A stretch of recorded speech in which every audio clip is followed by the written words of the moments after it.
An entitled Karen thinks I'm lying that I just had knee surgery, claiming that I'm faking it just so I can get to ride in the wheelchair at the store we're in. But once I started taking my bandages off and showing her my post-surgery knee, she backtracked everything she said and eventually ran out the store. Here's what happened. So for a bit of backstory, this happened about 10 years ago. I was 22 at the time, and I had to have knee surgery to clear out some shredded cartilage about a week after my birthday. This story takes place 3 days after surgery.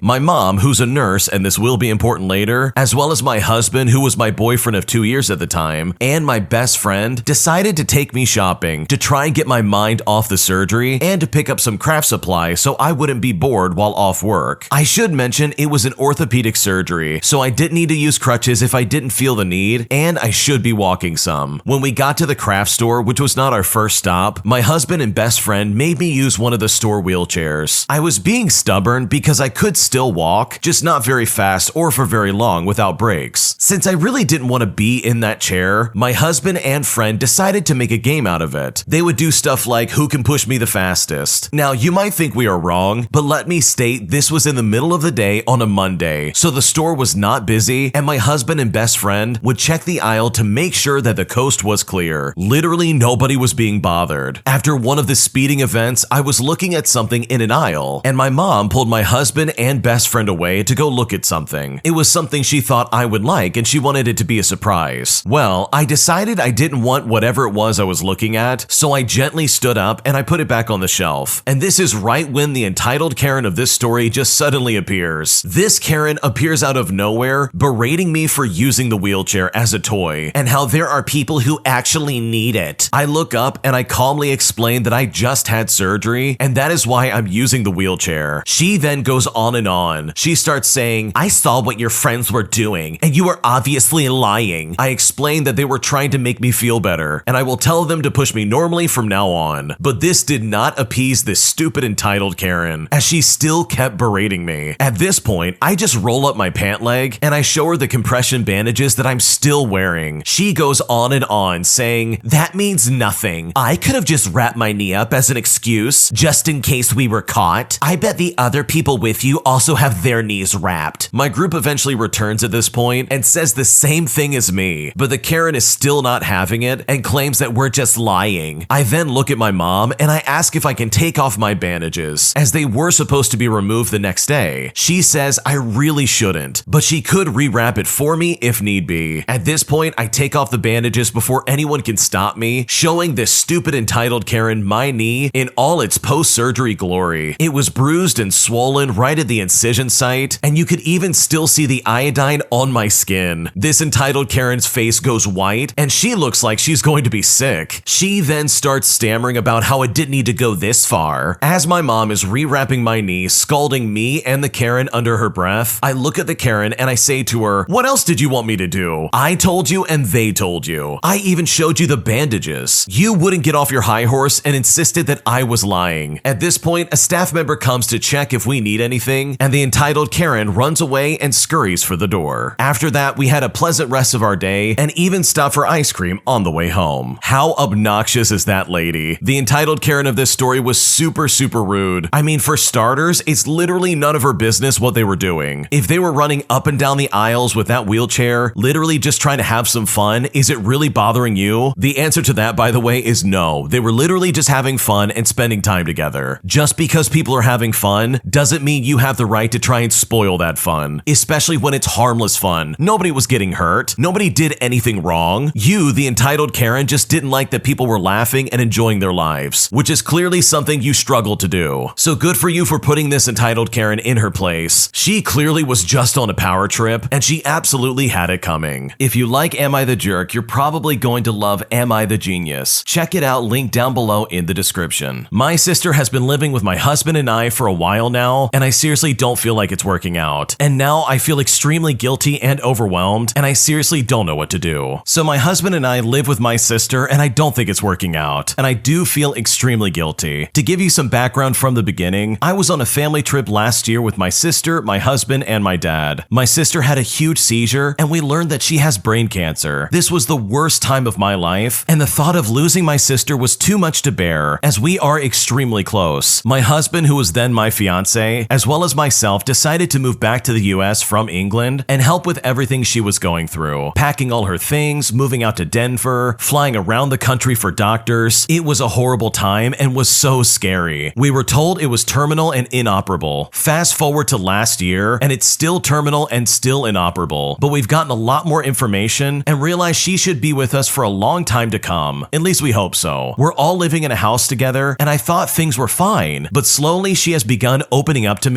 about how she feels like a loser, feels uncomfortable living with me and my husband, and wants to have her own friends. I completely understand, and it breaks my heart to hear this. But honestly, things have just gotten so tense. She's extremely OCD about how things are arranged in my house. Okay, that's fine, but the way she goes about things has just been so rude to both me and my husband. There's been a lot of things that I've allowed in the past for fear that she wouldn't want a relationship with me, but I've been going through a lot of therapy and learning to try and establish boundaries for myself. This recently came to a head over something very minuscule. It was literally just a dish mat I bought, and I didn't ask her if it was okay, and she got extremely upset with me, and it has turned into a 5-day silent treatment from her. I could go into detail, but long story short is that I'm afraid us living together is going to tarnish the relationship beyond repair, and I don't know how to get through to her that I'm not judging her. I just don't want to be treated with disrespect. She asked me what she could do differently, and I told her I had honestly lost patience and want to just have her guarantee that she will still love me no matter what, but that I think she does need to move out. I feel such extreme guilt, and I can't tell if I just misinterpreted everything. I don't know what to think anymore. I don't want her to feel abandoned, but I can't continue to live in this state of shame and anxiety, and I really feel some distance would help all of us. Does anyone have any advice on how to handle this with love? I'm scared she will bottle things up and decide to resent me forever. What should I do? Your sister is being very disrespectful to you in your home, and in my opinion, I don't think there's any reason why you should feel guilty about establishing boundaries, because that's what this is about. She is clearly overstepping what's going on in this house, and she is going far beyond what is acceptable. And you know what? She's even mentioned that, hey, I don't want to live in this house anymore. She wants to have some kind of independence, her own friends, as well as many other things. And I completely understand where she's coming from. And it kind of sounds like you both want the same thing. I'm sure you would feel a lot happier with some space and some distance from her. And I don't think this is you losing your patience. Like, really, I don't. You're both adults. You're both in your 30s. And I think this is a conversation that you absolutely can have. And in that same vein of thought, she absolutely needs to understand that her attitude and demeanor and the hostility that she's instilling in that house is completely inappropriate. So I think having an honest conversation that's obviously gauged towards how you know your sister would probably do both of you some really good. She clearly wants to move out, and it sounds like you could use some space from your sister. An entitled mom and her kid tried to invade an adults-only part of a resort, but I simply wasn't having it since I didn't want my vacation ruined by them. So I told the attendants that they need to leave, and thankfully they were escorted off the property. Here's what happened. So my husband and I are currently vacationing at a 5-star hotel. There are 2 different pools, one for kids and families and the other Serenity quiet one for just adults. You have to be 21 years of age or older, and trust me, it's enforced. Both of the pools are very clearly marked as such by a large sign placed around the perimeters of each of them. We have been here for a few days, and it has been literal paradise. We have not run into many families or kids, and those that we did see were exceptionally well behaved, and they were all well attended to by their parents. Well, that is until today. We went to the adult pool and got set up on 2 chairs. The pool was in front of us, and the hot tub was behind us. It was a tad cold, so we ventured over to the hot tub, where we saw a kid about 7 years old playing with a lot of Star Wars toys on the steps. Call me a Karen, I don't really care, but this really set me off. We came to this resort specifically because of the 2 very separate pools with enforced rules. I want to relax. I don't want to feel like hearing kids screaming on my vacation. I went over to the attendant stand and I asked if the hot tub was for families, and if so, I wanted to know if there was one that was adults only and where I could find that. I knew the answer, but I just didn't want to come across as too aggressive. I was told that the hot tub was indeed for adults only, so I proceeded to tell both the pool attendants that there was a child in the hot tub and I didn't know if his parents were nearby. Now, when the pool attendants heard this, they basically said, "Oh no, that's not happening." They then very quickly walked over to the hot tub and told a woman who was apparently their mother that the child was absolutely not supposed to be there and they needed to leave. So the child was told to get out, and then the crying and screaming ensued, and he and the mom then just sat on the chairs. But that's when it gets a little bit better. After about 5 to 10 minutes, they they were still sitting on the chairs in the adult area. And again, the attendant came over and informed them that the area was adults only and they're not even allowed to sit there, even if they're not actively using the hot tub. Well, the entitled mother of this story was upset. She angrily packed up her stuff and the both of them were ushered out of the adults area. I suspect they were there because the kids' pool area was super busy and the entitled mother didn't want to deal with the other kids hogging all the chairs. We ended up tipping the attendants generously on the way out, and we are planning our next vacation here. The best part about all of this is that this particular hotel has a kids program all day. It's basically like a kids club, and the kids and family pool is actually much bigger, and it's a lot nicer than the adults pool. It also has kids water attractions, like ones you would see at a splash pad, a huge water bucket that spills water, fountains, bubblers, you name it. Why would you not want to be over there? And to answer anybody's questions of what if the child is neurodivergent and has sensory issues, well, honestly, I don't care. If the kid's overstimulated, he can be taken back to the hotel room for some quiet time, or literally anywhere else on the resort that is open and available to him. I also have sensory issues due to cancer treatment, and I'm not about to sit there and deal with someone else's poor planning. It's not my problem while I'm on vacation, especially while there are multiple outlets and accommodations for children and literally only one for adults. You know what? If I was in that kind of situation and I spent all this money to enjoy my vacation and I had some kind of exclusive access to a specific part of this resort, I would not want some stupid kid coming over and trying to ruin that. And the entitled mom in this story and her kid absolutely should not have even been over there. Literally, from what's described, there's a lot of things over there that the kid would enjoy. There's no reason they couldn't go over there and have a good time. So honestly, I don't think the original poster was being a Karen. They were seriously just trying to preserve their vacation, and they didn't want some annoying kid over there trying to ruin it. My boyfriend had 2 girlfriends the entirety of our relationship, and I feel so absolutely betrayed, and I seriously don't know what to do. So to start things out, I was originally seeing my boyfriend for a few weeks in May of 2019, and this is right about when he blocked me abruptly. I was upset at the time, but I moved on until I saw him on a dating app in March of 2020. We were together from then, taking a while for the girlfriend status, but doing everything a relationship was until then. From 2016 to 2020, he lived in a city over an hour away from the hometown we're both from. I found out during our talking stage in 2020 that he had gotten another girlfriend after he blocked me from approximately July 2019 all the way until January 2020. This was hard at the time, but I got over it. He moved home in March of 2020, hence why I found him in an online app. Over our relationship, he continued to visit the city he used to live in every few weeks just to see friends. Our relationship in our hometown was quite happy. All his friends in our hometown knew we were together, all my friends knew, and he had met my extended family, stayed here every week, went for dates, holidays, and every single thing a normal couple does. The only problem that existed was that he would not introduce me to his family, which came to a serious discussion after about 3 years of our relationship. He only lived approximately 15 minutes from my house. His reasoning was having severe anxiety over the matter, but I believed him, as he supposedly went to therapy and took anxiety medication. I believe this was coming soon, and it was the only thing missing from our relationship. I eventually found out last night that he had another girlfriend during our relationship in the city he used to live in. This girl was different to the girl he originally dated. The reason he would not introduce me to his family is because he introduced her approximately a year ago. One of his friends from home followed this secret girlfriend from Dublin and pieced together he had another relationship. He also went on holidays with her, had her stay in his house, and did everything he did with me but with her. I contacted his family, and they said he always said I was just a friend, and that this other girl was his only girlfriend. I contacted his other girlfriend, and she immediately blocked me. I can't believe she doesn't want the same truth I so desperately seek. He continues to lie to me and say that she is just a friend, but I'm not stupid, and I know my relationship is over, but it breaks my heart to think that he may have a happily ever after with her if she believes his lies. He lived a double life, having everyone in our hometown except for his family know that we are together, having everyone he knew in the other city know the other girl was his girlfriend. I'm at a loss. I was the other woman. I spent 3 years of my life on someone who had 2 full serious relationships. He never slipped up once, never called me the wrong name, never let a notification appear on his phone from her. I'm honestly blown away, and I seriously don't know what to do. Well, I think first and foremost, post, my main question is, are you still with this guy? Please tell me you've broken up with him. But the original poster goes on to say, yes, they have broken up with them. And honestly, there's no happily ever after in this kind of situation. Your boyfriend sucks. He was cheating on you and wasting your life. Like seriously, this is some really good news to find out that he is not faithful. You don't need this in your life. I mean, talk about a get out of jail free card. Like, oh my gosh, can you imagine dealing with this? Can you imagine always being up against that barrier of thinking like, okay, why doesn't my boyfriend want to introduce me to his family? But now at least you know that this guy's a scumbag, and hopefully his other girlfriend will finally come to her senses and realize that he is probably playing her with another woman that she might not even know about. I'm concerned about my girlfriend's new friend from work, and at this point, I seriously don't know what to do. So my partner and I have been together for 4.5 years. We have lived together most of that, so we're very close. We have a good relationship, and we're currently looking at buying our own place. Last week, she was away from Monday through Friday for a work trip. She works in education, and it was a trip leading 20 to 30 students on a field course with other members of staff. Our communication was much lower than it usually is when she is away, but I do know that it was a very busy and hectic week. Since she came back, she has mentioned a new friend a few times who she met on the trip. He also has a long-term girlfriend, and they've been together for approximately 5 years. This friend works at the same institution, though in a different building across town. My girlfriend occasionally has to work at this building, but it has been quite rare in the past. This week, she has been there more than normal, and she has had good reasons to be there when I've asked about it, but it's still been a departure from the ordinary. I know that there was some kind of medical emergency on the trip that meant the two of them were up until 5 a.m. helping a student, and it was a horrible experience all around with absolutely no romantic undertones. But a part of me thinks that something like that will have cemented a bond and a friendship between the two of them, and maybe that's an unfair statement. I've also noticed her texting him a few times this week. Not excessive, but it is pretty limited. After last week, they don't have any work together, so this is nothing about work, and they are literally just texting as friends. She hasn't been secretive about it or anything like that, and has told me when I've asked her what she's laughing at when looking at her phone. They've sent a couple of quite old photos of themselves that fit a joke that they were having, but it's right about then that alarm bells started ringing. Later today, he is coming to her building, and they're going to go swimming in the sea after work. This is a very common thing here, particularly in the circles that we are in, so it's not quite as niche as it sounds, but it is something my partner has wanted to do for a while, but hasn't gotten around to it yet. They're also going to have pizza afterwards. This morning, I mentioned to her that I'm not entirely comfortable, and I'm a bit suspicious of this friend. She was very sympathetic and loving, explaining that I'm seeing something that simply isn't there, and she states that she loves me and that we're currently viewing houses together, meaning that she wants to live with me. I did feel a bit better at the time, but I really can't shake this bad feeling. She asked if I wanted to come swimming and go for pizza afterwards as well, but I couldn't make it due to other commitments. They might bring the pizza back here instead, so there has been an offer to include me in some kind of way. She has other male friends, and I've never had any problem before, but all of these things combined seemed like so many red flags coming up all at once. I trust and believe her 100%, and at the same time though, I feel like this could really be an awful thing. Again, I believe her when she says this is 100% platonic, but I do feel like maybe she's enjoying this attention from someone new. I'm not sure what I'm looking for by posting this. Maybe just trying to get all my thoughts out and maybe have a more in-depth talk with my partner later on. What should I do? I mean, honestly, from what you've described, it does sound pretty innocent. For the most part, it really does seem like your girlfriend is open to you being involved in whatever's going on here. First and foremost, she expressed that she loves you and that yes, you're looking for a place to live together in. And she's also invited you to go swimming and get pizza afterwards. And there's also a chance that they could bring the pizza back to your place. Like seriously, I don't think there's anything nefarious going on here. And I don't think it would be appropriate to make any kind of assumptions about what is or isn't happening. And sure, I totally get where you're coming from. There's a male coworker that's giving her a lot of attention, and it seems like she's spending more time talking to him than she is talking to you. And that definitely warrants some kind of conversation between the two of you, absolutely. It sounds like the two of you have a really good thing going together, and from the sounds of it, it really seems like you can actually talk to each other and have some kind of adult conversation. That is really good in my opinion. So maybe going about your plan of saying, hey, let's sit down and have a conversation about this might be the best thing for the both of you. It will probably help her explain what's exactly going on, but it also will give you a chance to get everything off your chest and express any kind of concerns you have with this guy. It sounds like the two of you are also open enough where she might even let you read some some of the text messages. And maybe the next time any of these group outings come along, maybe make sure you have the time to go with her just to see how everything is going. But in my opinion, you have every right to be concerned. Right now, it does seem innocent, but it could easily go at a rapid pace and change into something that it absolutely should not be. So having this conversation would really be a good idea. It will hopefully help you dispel any of your fears of what's going on, and if anything, it can help you establish boundaries of what is okay and what is not okay. Thanks for watching. When you subscribe, make sure to hit the bell to turn on notifications so you never miss a video. To finish listening to all the stories, use the playlist at the top of the description. And if you like Am I the Jerk, you're probably going to love Am I the Genius. Check it out in the description below and subscribe.